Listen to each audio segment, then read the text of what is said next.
सीते राम कथा हृदयम्। प्रभु लंकाधीश को मेरा प्रणाम।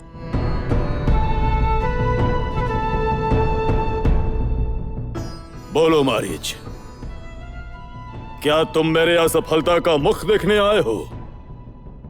आपको केवल असफलता मिली है, परंतु मैं मृत्यु और संकट के मुख में हूं। मैं अपना दुख प्रकट करने आया था और आप स्वयंवर में जाने के उत्साह में थे। अब आप ही दुखी हैं महाराज। मैं अपना दुख आपके सामने कैसे प्रकट करूं?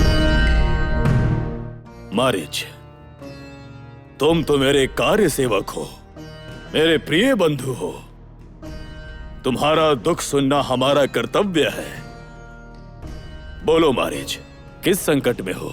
प्रभु, विश्वामित्र ने दशरथ पुत्र राम लक्ष्मण को यज्ञ की रक्षा के लिए लेकर आए थे, ये बात आपको बताई थी ना? किंतु प्रभु, राम कोई साधारण मनुष्य नहीं है। ऐसा क्या हुआ था? उस राम के असाधारण कार्य के बारे में मुझे बताओ। उसने मेरी माता ताड़का का वध कर दिया। उसके एक ही अस्त्र के प्रहार से मैं समुद्र में गिर गया प्रभु। एक ही बाण से सुबाहु का भी वध कर दिया। इसका अर्थ है विश्वामित्र का यज्ञ पूर्ण हुआ। सत्य कहा प्रभु। राम के बाण की ऐसी कुशलता देखने के पश्चात यज्ञ में रुकावट लाने की किसमें शक्ति हो सकती है? प्रभु, विश्वामित्र अपना यज्ञ पूर्ण कर राम और लक्ष्मण को अपने साथ मिथिला की ओर ले जा रहे हैं। मिथिला, मिथिला, मिथिला। उसका नाम सुनते ही मेरे शरीर में आग लग जाती है। जिस तरह वहां मेरा अपमान हुआ, जब मैं सोचता हूँ तो जो आग मेरे मन में लगी है, उसी आग से स्वयं को जलाने का मन करता है। प्रभु, उसके लिए यही सही समय है। मेरी माता और सुबाहु का वध करने वाला राम मिथिला में है। हमारे अंदर जलने वाली प्रलयकारी अग्नि से राम और जनक को पूर्णता जलाकर हमारी मन की अग्नि को शांत कर सकते हैं। मारीच, अब हम मिथिला पर आक्रमण करेंगे। दशरथ पुत्र राम और उस जनक महाराज के साथ युद्ध करेंगे। परंतु साधारण लोगों के साथ युद्ध करना हमारे प्रतिष्ठा, गौरव और कुल के लिए सही नहीं है। शिव धनुष को उठा न पाने के क्रोध में हम पर आक्रमण करने आया है। ऐसी निंदाजनक बात मैं सह नहीं कर पाऊंगा। तो हम पर संकट आने के पश्चात हम कुछ नहीं करेंगे? नहीं, जिसने संकट दिया है उसे वापस लौटाना होगा। यदि हम उन्हें प्रत्यक्ष में नहीं दे सकते तो किसी और से दिलवाएंगे। किसी और से? हाँ, जिस प्रकार मेरा अपमान हुआ है, न जाने उस स्वयंवर में कितने राजाओं का अपमान हुआ होगा। उन्हें भी हमारी तरह संकट का सामना करना पड़ा होगा।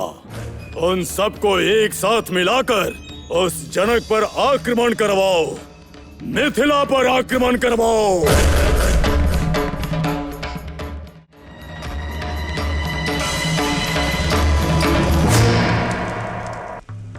सभी राजाओं का इस सभा में आने के लिए आभार व्यक्त करता हूं मैं। वैसे ही लंकाधिपति रावण की ओर से भी मैं आप सबको नमन करता हूं। यहां आने के लिए धन्यवाद। परंतु आप सभी के लिए प्रभु रावण ने एक मुख्य संदेश भेजा है।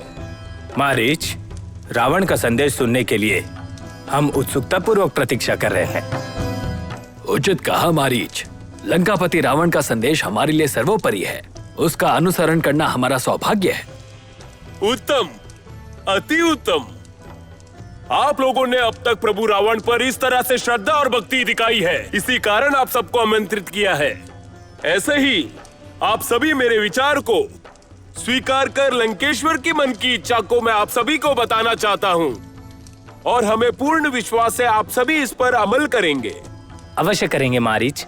रावण की इच्छा को पूर्ण करने हेतु हम सब तैयार हैं, परंतु ज्ञात है, हमें ज्ञात है आप सब पर प्रभु रावण की कृपा बनी रहनी चाहिए और साथ ही आप सभी की इच्छाएं भी पूर्ण होनी चाहिए।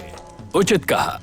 जिस प्रकार लंकाधिपति हमारी सभी अपेक्षाओं को पूर्ण करते हैं, इसीलिए उनका सहयोग करना हमारा कर्तव्य है। परंतु वह हमसे क्या चाहते हैं, ये बताइए मारीच, बताइए।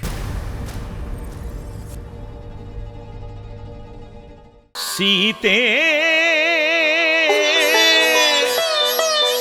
राम कथा हृदयं